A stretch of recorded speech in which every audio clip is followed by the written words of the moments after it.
Congressman Kevin McCarthy facing backlash tonight in the wake of the attack and his decision to object to Joe Biden's Electoral College victory. With a prominent political action committee created by Republicans and former Republicans critical of President Trump now turning their sights on him. 17's Robert Price has the story.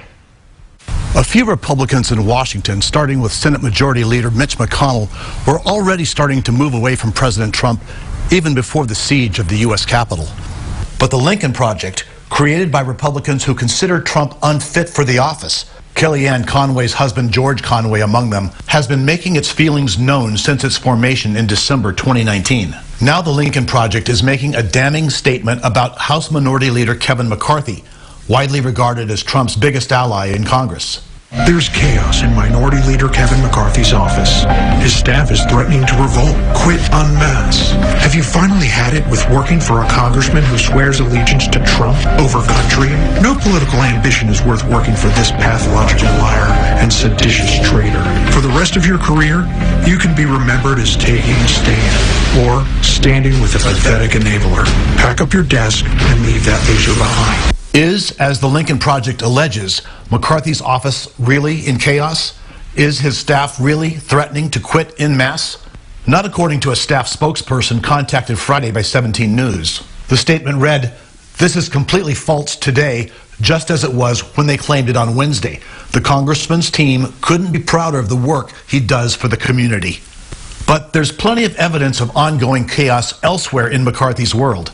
CNN and MSNBC have both repeated reports citing a source familiar with the episode that McCarthy and Trump got into a screaming match as the mob of Trump supporters attacked the Capitol. According to the report, McCarthy demanded that Trump release a statement denouncing the mob, and initially Trump would not agree to do so.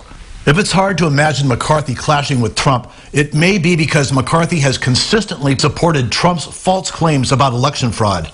Even after the right-wing riots finally ebbed Friday night, he voted for further investigation into alleged irregularities already dismissed in more than 50 courts across the U.S. Then, on Friday, urging Democrats not to impeach Trump next week as they are threatening, he called for national unity. Lost amid the calls for Trump to resign or face impeachment in the wake of the violence are devastating criticisms of McCarthy himself.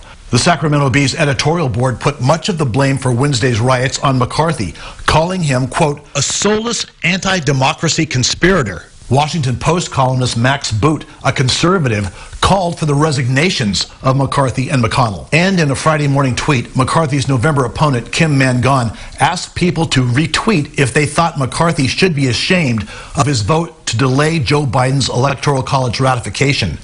She got 440 retweets in 5 minutes.